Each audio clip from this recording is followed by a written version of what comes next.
Welcome to Matters Financial and Geopolitical from a Frontier. Thank you for stopping by. I do appreciate it, and if I may wish you a happy Easter.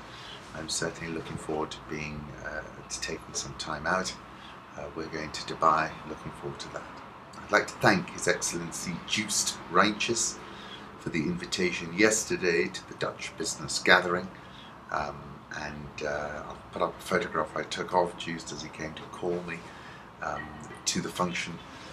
Very interesting presentations by Kiprono Kitoni and Betty Miner, and then a very interactive discussion. I'd like to also thank the Managing Director of Kengen and his team for the time today. And I'll put up a photograph I took of a view of Nairobi from the 8th floor at Kengen. And what was so marvellous actually was the way, as I entered, from the guard to the reception, everybody was very, very fulsome and welcoming you, and I thought that was an interesting signal about the organisation. Macro thoughts: year on year, world trade was down more than 10% between January 2014 and January 2015. That's mostly price movements, to be sure, but the collapse of export prices in dollars, in dollar terms, reduces capacity to service dollar debt. Home thoughts, J.D. Salinger. If a girl looks swell when she meets you, who gives a damn if she's late? J.D. Salinger. Catcher in the Rye. It was that kind of a crazy afternoon, terrifically cold and no sun out or anything, and you felt like you were disappearing every time you crossed a road. Who wants flowers when you're dead? Nobody. Political reflections: there's been good progress made, but we still don't have an agreement on solutions. That's the Iranian Foreign Minister, Mohammad Javad Zarif. And essentially, Iran is seeking to cancel all economic, financial, oil and banking sanctions in the first step. That's currently the sticking point. Currency markets: Euro 108.30, dollar index 97.78, Japanese yen 119.58, Swissy, when I checked, 0.9624, the pound 148.37. Aussie has had a tremendous drop. It's down at 0.7550 last. This is all about iron ore, which has hit fresh lows. India rupee 62.237. South Korean won 10.9441, Rial 316.62, Egyptian pound 763.07, and the South African rand 11.9625, all when I looked earlier before I went for lunch.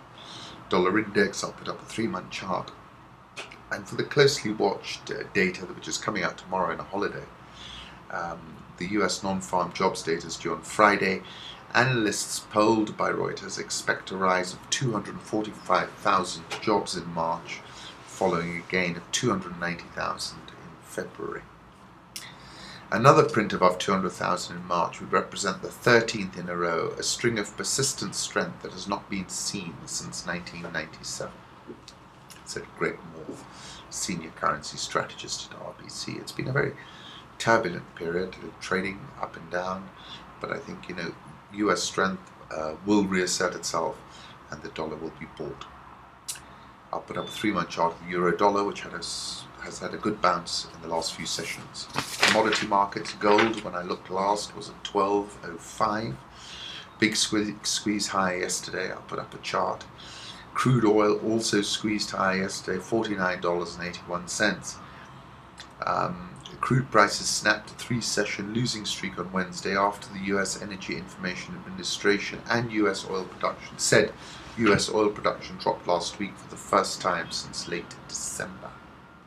But I think more than anything, it was the delay in the Iranian deal which probably popped the price higher. Sub-Saharan Africa: The Economist wrote a very interesting article about President Kagame, Rwanda's political future, King Paul, a successful man with no successor.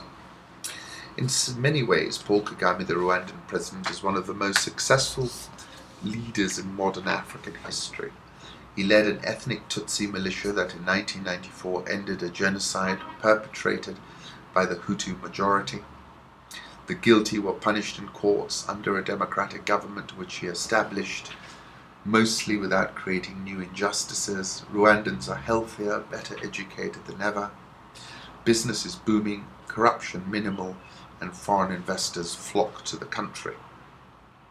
Rwanda's success is not just down to Mr. Kagame, but it is hard to imagine it without his disciplined and strategic presence. He has embraced modern management techniques. His generals and ministers are on a corporate retreat this week. So familiar is he with cutting-edge communications that he is likely to respond to this article from his Twitter account, as he has done many times before. Even his worst enemies would not suggest that Mr. Kagame is seeking glory or riches. Rwanda's success has encouraged other violence-plagued nations to view it as a lodestar. Mr. Kagame's lesson is that tight political control is a key ingredient of development. At best, that idea is open to abuse in the hands of less capable leaders. At worst, it can lead people straight back to where they came from. I'll put up a link for President Kagame's visit to the Kenya chamber, and we filmed that, so I'll put that up. I said to him that day, the markets, I reminded him of a comment he made in Washington when he said the markets are never wrong. And I also said, the Eurobond, the Rwandan Eurobond has done remarkably well in what were very choppy waters. And if you haven't seen his Mindspeak session in 2011, that link is there as well. South African all share up 6.37% year to date. Dollar rand below 12. Egyptian pound 763.07. Egyptian stock market plus 2.74% in 2015. A major political event, we view the election of Muhammadu Buhari, the All Progressive Congress, as the new president of Nigeria, as a major step forward in the political evolution of the country. And I agree with that. I think it was really a game changer. The Nigerian all share rose for a 9th day to extend its longest streak of gains since December 2012. Eurobond advanced for the 11th day. Good luck conceded defeat. The political risk has certainly decreased. I agree with that. It boosts the case for coming back into the country. Well, they'll have to devalue first, I think. Jonathan sent his best wishes to Buhari after the vote, bolstering investor confidence as the country contends with the 6-year war against the Islamist militant group Boko Haram. Buhari also faces the task of restoring an economy that's reeling from a 50% drop in the price of oil, its main export since June. Nigeria's all share jumped an incredible 8.3% in a single session yesterday. Ghana's stock exchange is down 0.76% year to date, but has made a very good recovery recently. We had an awful incident overnight and in the morning where a university was attacked in Garissa. Death toll has risen to 14 according to the last information I saw. I'll put up some images. Red Cross said majority of casualties of gunshot wounds. I'll put up a photograph I found on Reuters. The Kenya Defence Force soldiers moving behind a thicket in Garissa town, in a photograph taken from a mobile phone.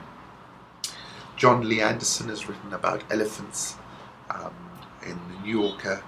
We have known the elephants, the greatest land mammal of them all, highly sensitive, intelligent, family-orientated, big-toothed creatures for a very long time.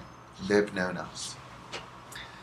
It had been a tortuous relationship, and one that is still evolving. We have revered elephants as gods, killed them for their ivory, captured and enslaved them to be our beasts of burden and work in war, and for our entertainment. That same year, on a trip to East Africa, I met a Canadian missionary who invited me to join him on an elephant hunting trip into the jungle of southwestern Uganda, near its frontiers with Rwanda and Congo. For a boy of 14, the invitation seemed a ticket to adventure, and I quickly agreed. For a week we prowled the deep bush, coming across all kinds of wild animals, and the missionary shot a couple of antelope, but there were no elephants to be found. It troubled me that the missionary had no qualms about the idea of killing an elephant. He was a man of God, but he told me he wanted to kill an elephant with tusks big enough to be placed in Roland Ward's records of big game, which measured and ranked hunters' animal trophies. When I asked if he planned to use any part of the elephant besides its tusks, he thought for a moment and said, its feet for umbrella stands and its tail for a fly swatter.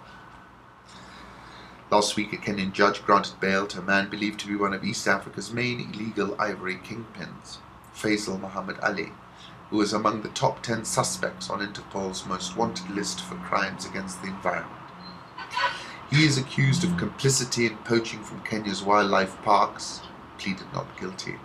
The world is a global village. You can run, but you cannot hide, said the judge. He then released Ali, who had previously dodged arrest by fleeing to Tanzania on a bond that was the equivalent of just over $100,000. The amount of ivory in the case, 2 tons of elephant tusks, was in contrast worth approximately $4.5 million on the Asian ivory market.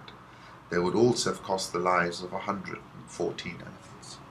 I put up a photograph of elephants crossing the Iwaso Nyiro River in Samburu, a video link for elephants in the Masai Mara. It was just us and the elephants, about 100 of them, and a photograph of the backside of an elephant as it crossed the road in the Amboseli, which I rather like. Kenya shilling, weaker at 92.657. Nairobi all share up 7.569% year to date. NSE 20 up 2.4973% year to date. EABL has exited the glass bottles business and eyes billions from a subsidiary sale. After a thorough strategic review, we made the decision to exit the glass business in order to focus on our core business and unlock additional value for our shareholders. That's Charles Island. I think they're looking to reduce the debt and do it rather quickly. Once again, thank you for stopping by. Hope to see you after Easter. We'll be away for about a week and then we'll be back. Thank you.